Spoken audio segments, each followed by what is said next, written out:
Boa noite a todos, sejam bem-vindos ao canal do Centro Espírita Nosso Lar de Pinhais, aqui na região metropolitana de Curitiba, no Paraná. Meu nome é Ana Rita, sou trabalhadora voluntária desta casa. Então, antes de nós iniciarmos, vamos fazer uma breve leitura do livro Minutos da Sabedoria, de Carlos Torres Pastorino. No item 143.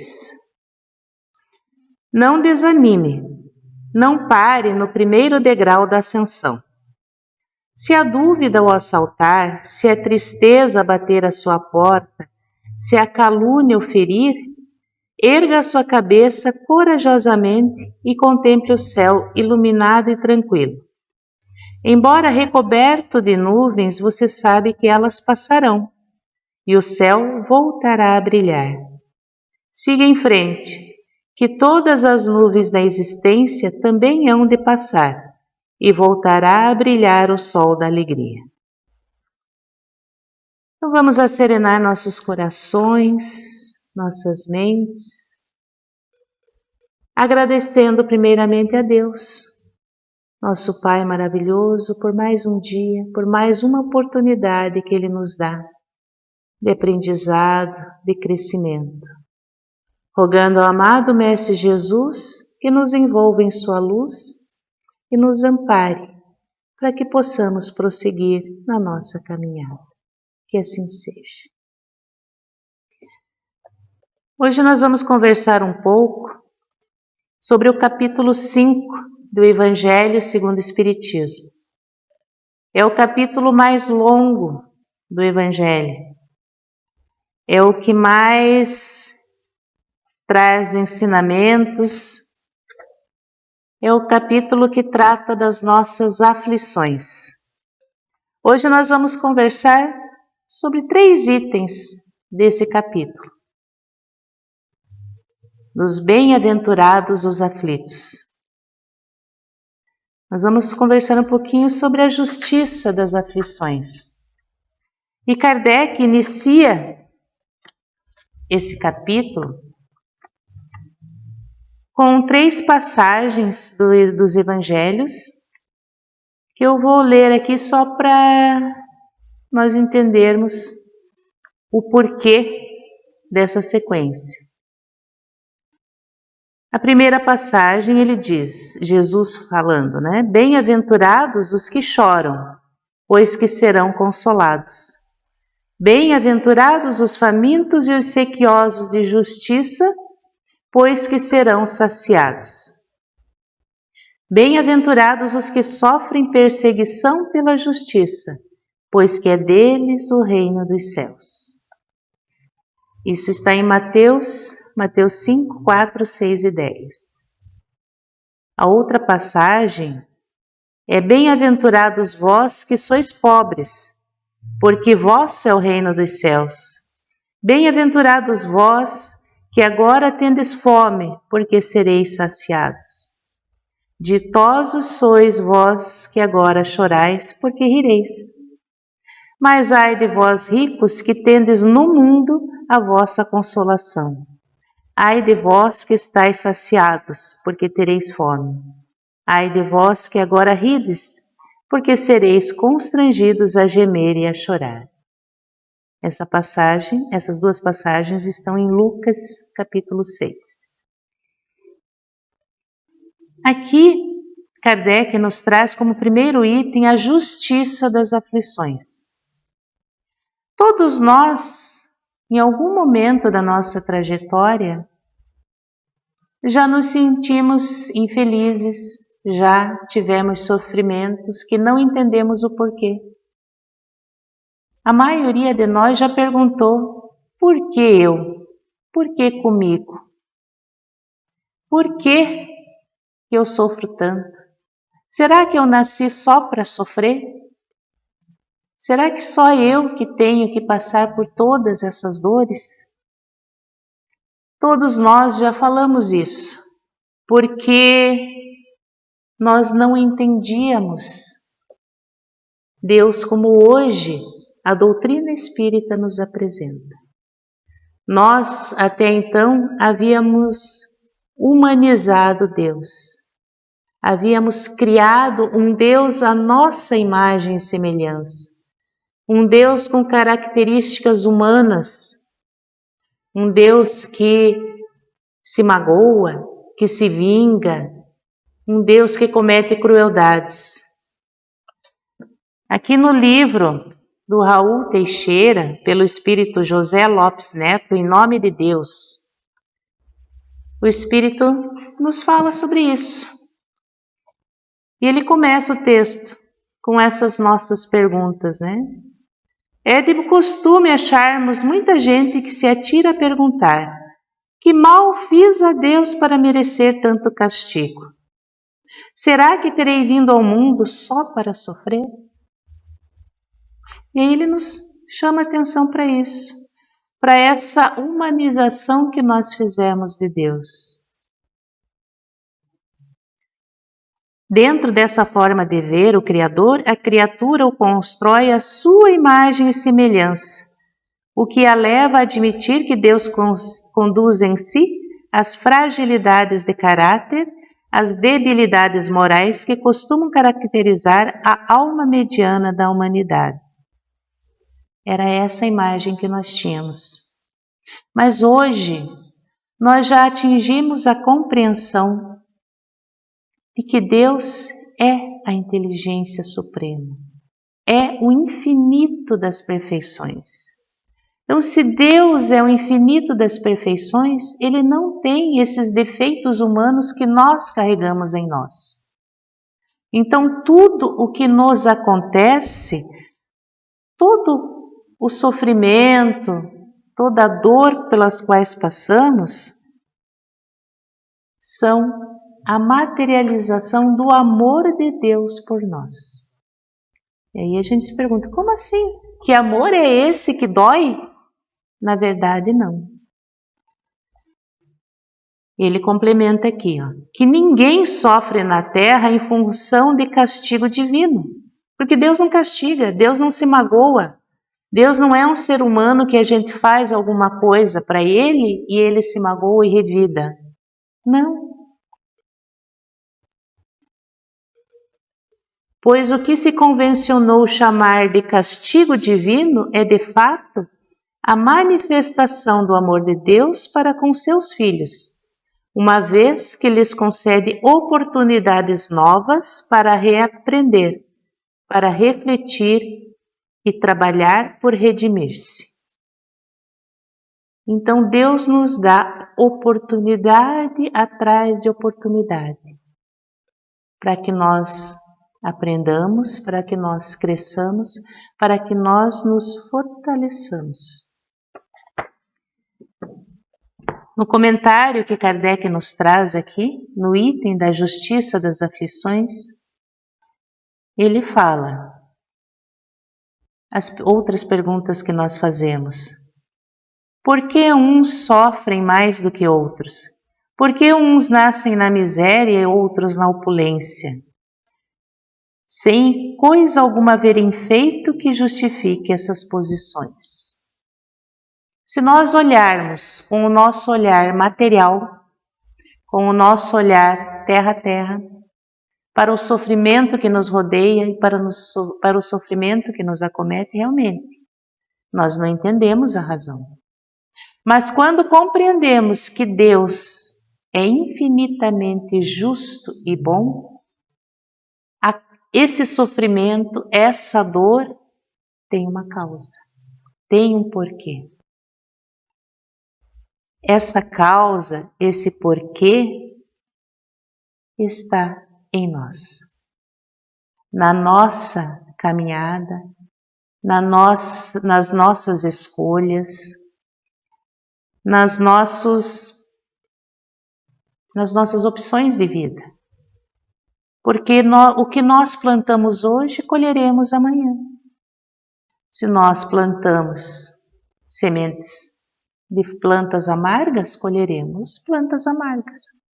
Se plantamos sementes de plantas doces, colheremos plantas doces.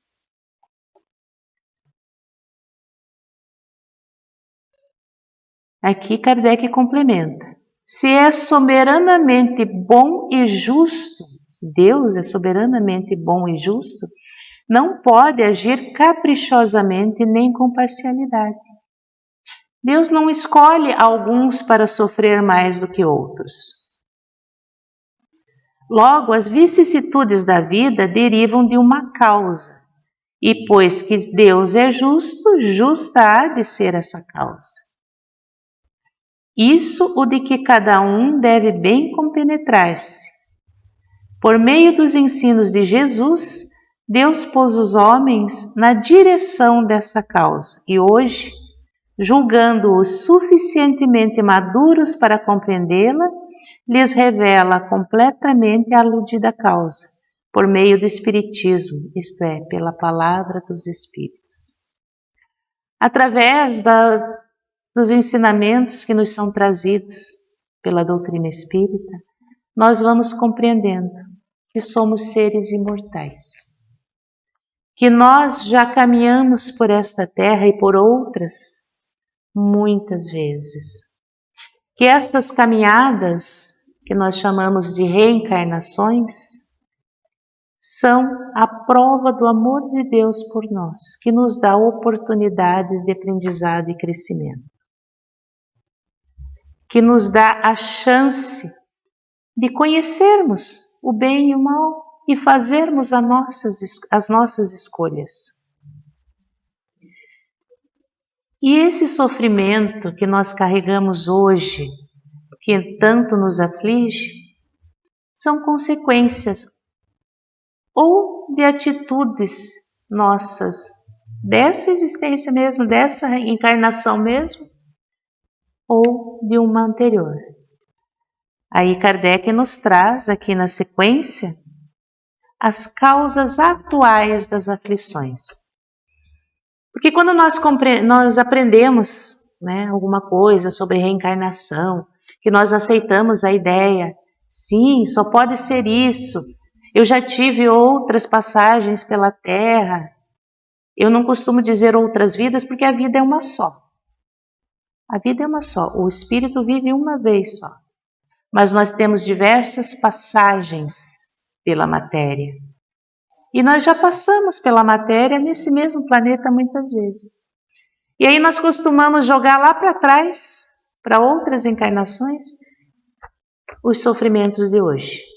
Só que a maior parte do que nós sofremos hoje foi desta encarnação mesmo.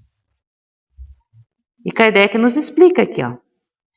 De duas espécies são as vicissitudes da vida, ou se preferirem, promanam de duas fontes bem diferentes, que importa distinguir. Umas têm a sua causa na vida presente, outras fora desta vida. A espiritualidade superior nos trouxe esse conhecimento, nos trouxe essa explicação. Remontando-se à origem dos males terrestres, reconhecer-se-á que muitos são consequência natural do caráter e do proceder dos que os suportam. Uma pessoa que tem um caráter bélico, por qualquer coisa está brigando, por qualquer coisa está reagindo com violência, sofrerá as consequências desse caráter. Uma hora ou outra, entrará num embate em que sofrerá as consequências do seu caráter. Ou o próprio organismo, a própria constituição física. Hoje a própria ciência já nos mostra, há diversos estudos, de universidades famosas que já foram publicados, que relacionam as doenças aos sentimentos. Há até uma listagem em que vai explicando para cada sentimento o órgão físico que é afetado. Vou só dar um exemplo que é o que eu lembro no momento. A mágoa. A mágoa que é tão comum existir em nossas vidas. Nós nos magoamos por qualquer coisa. Nós nos melindramos por qualquer palavra, por qualquer atitude daqueles que nos cercam. E muitas vezes nós não exteriorizamos essa mágoa. A gente não conta para a pessoa. Eu não gostei do que você disse, eu me magoei. E a gente vai guardando. Para onde vai este sentimento? Vai para o nosso coração, causando ali as doenças cardíacas, as deficiências, as arritmias, a raiva que nós sentimos, aquela vontade de acabar com o outro, a raiva dos pequenos acontecimentos, porque muitas vezes fala, nossa, mas eu não tenho raiva de ninguém. Mas eu tenho raiva de uma pessoa na fila do mercado, eu tenho raiva da pessoa que me fechou no trânsito. Essas pequenas raivas vão se alojando no nosso fígado, causando as lesões, as complicações. Então hoje a própria ciência comprova o que a espiritualidade falou para Kardec aqui, que a origem dos males terrestres são consequências natural do caráter e do proceder dos que os suportam. Então, muita coisa que nós carregamos hoje, de dor, de sofrimento, as doenças físicas, os relacionamentos que se acabam, os atritos entre pais e filhos, entre irmãos, são consequências do nosso modo de reagir ao que nos cerca. São consequência do nosso modo de ver a vida. Se eu quero que as pessoas me procurem, me abracem, gostem de mim, eu tenho que procurar as pessoas, eu tenho que gostar das pessoas, eu tenho que abraçar as pessoas. Se eu quero ter uma boa saúde, eu tenho que cuidar da minha saúde.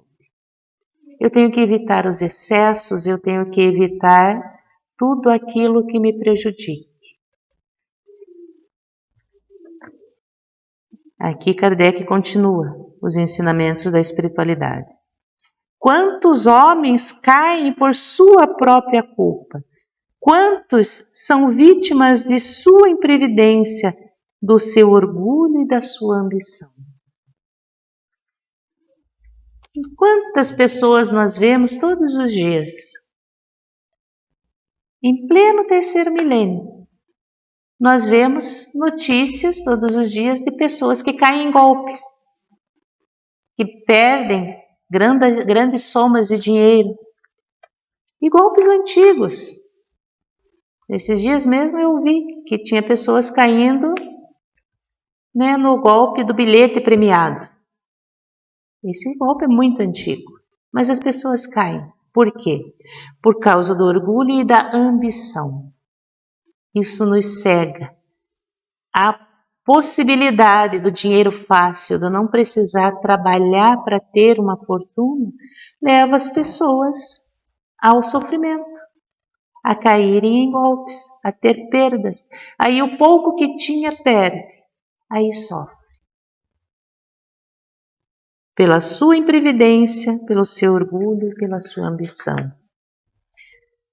Outro exemplo que eles nos dão aqui. Quantos se arruinam por falta de ordem, de perseverança, pelo mal proceder ou por não terem sabido limitar seus desejos? Quantos de nós estão enfermos pelo não saber limitar os desejos? O excesso da alimentação, o excesso das substâncias tóxicas, o excesso da libido, tudo isso em excesso nos causa males. Quantas uniões desgraçadas porque resultaram de um cálculo de interesse ou de vaidade, e nas quais o coração não tomou parte alguma. Quantos relacionamentos desfeitos porque a união só aconteceu pelo interesse no corpo do outro, pelo interesse na beleza do outro, sem conhecer o caráter, sem conhecer os costumes do outro. Quantos relacionamentos acontecem pelo interesse nas posses do outro, na união de fortunas, na união de fama. Nós vemos todos os dias pessoas lindas, pessoas famosas e desiludidas no amor, porque buscaram no outro a beleza física e não a beleza do coração. Buscaram no outro a satisfação dos desejos materiais e não os desejos da alma. E eles seguem. Quantas dissensões e funestas disputas se teriam evitado com um pouco de moderação e menos suscetibilidade? Nós vemos todos os dias casos de violência por motivos fúteis. Uma fechada no trânsito, um vizinho mal-humorado, algo que alguém me disse e eu não levo desaforo para casa. E que acontecem as dissensões, as violências. Há coisas que se nós pensarmos, se nós refletirmos, nós vamos encontrar a causa nessa encarnação, nesta vida. Não trouxemos de outra. Porque o que vem, as causas anteriores das nossas aflições, elas são limitadas. Pelo amor infinito de Deus por nós, porque Ele é infinitamente justo e bom, Ele ameniza o pagamento das nossas dívidas, porque nós trazemos muitas dívidas.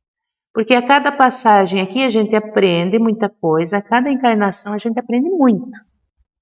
Mas a gente também erra muito por essas razões ali que são descritas nas causas atuais. Se nessa existência eu gerei esses sofrimentos e eu não trabalhei em mim essas causas, eu levo para a próxima. Só que Deus é tão bom, que Ele permite que a cada encarnação a gente só traga um pouquinho dessas aflições anteriores. Porque se fosse para nós, numa encarnação, pagar tudo o que nós erramos nas outras, nós não viveríamos. Ia ser muito sofrimento. Então, a cada encarnação a gente vem com um pouquinho de bagagem.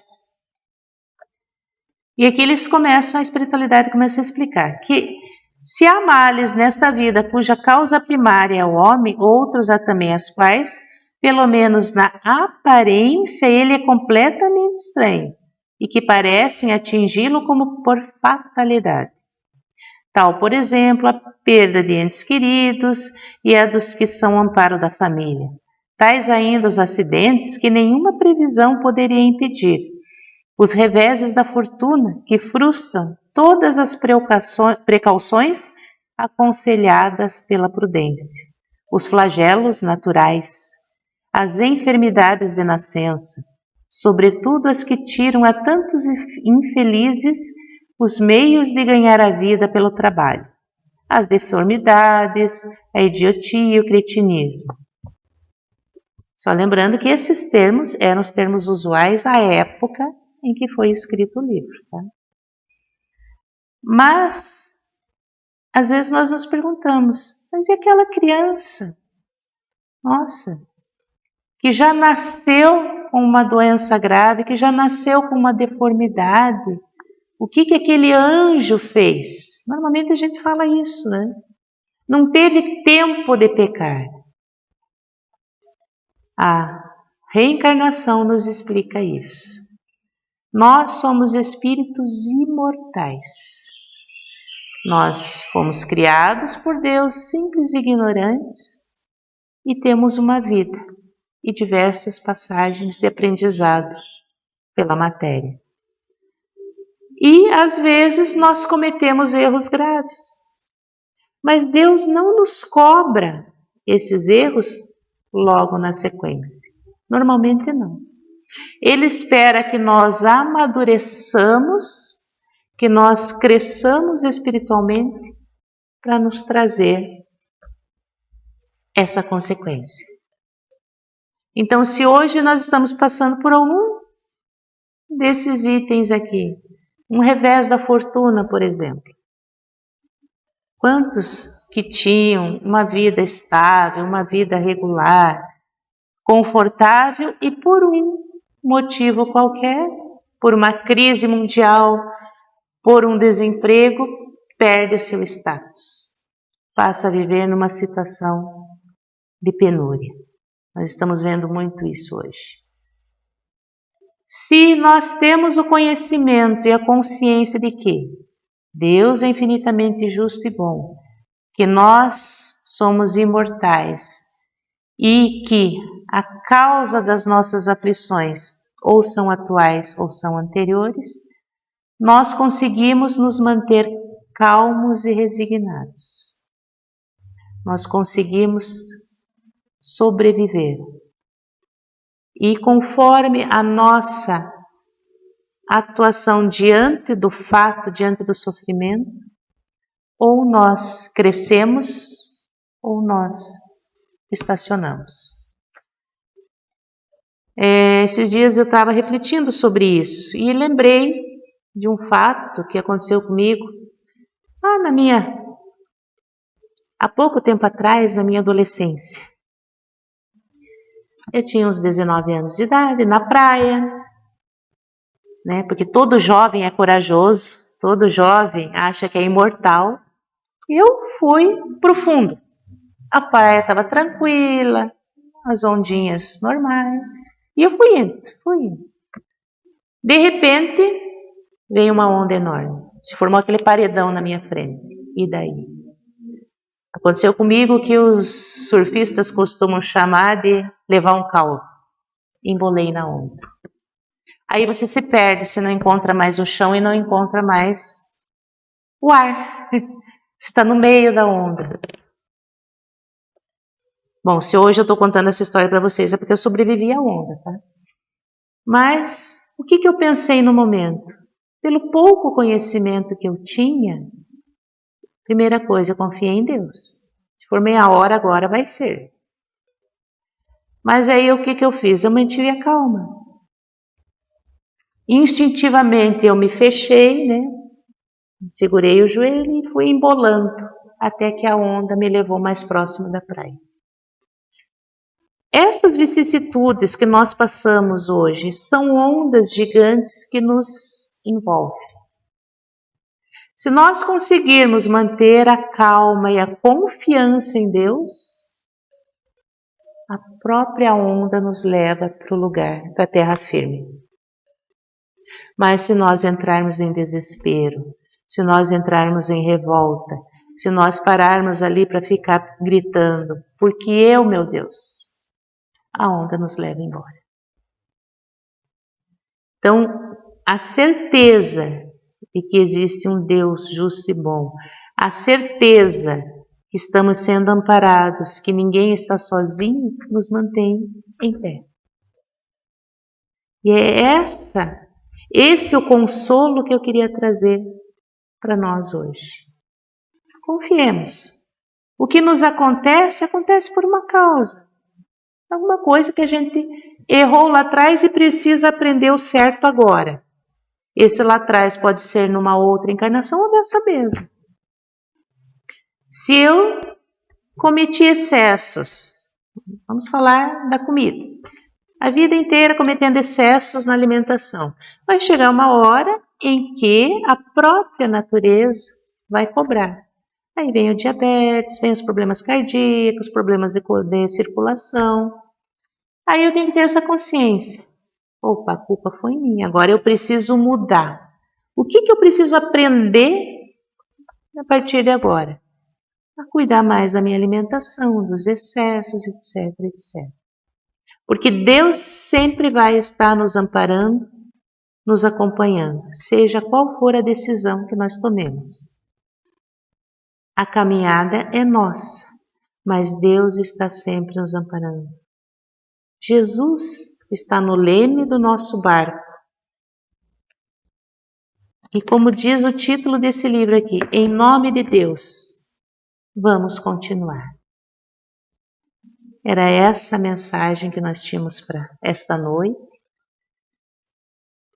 E rogamos que seja uma boa reflexão para quem estiver assistindo. Vamos fazer a nossa prece de encerramento, agradecendo a todos que nos ouviram até este momento. Então agradecemos ao amado Mestre Jesus, nosso modelo, nosso guia, por estar conosco em todos os momentos de nossa vida, estar nos amparando, estar nos direcionando para o bem, para a paz, rogando a Ele que envolva cada um de nós, cada um que estiver assistindo esta palestra nesse momento, que seja envolvido pela equipe espiritual que nos ampara, que nos socorre. Assim agradecidos, encerramos a nossa tarefa de hoje. Que assim seja.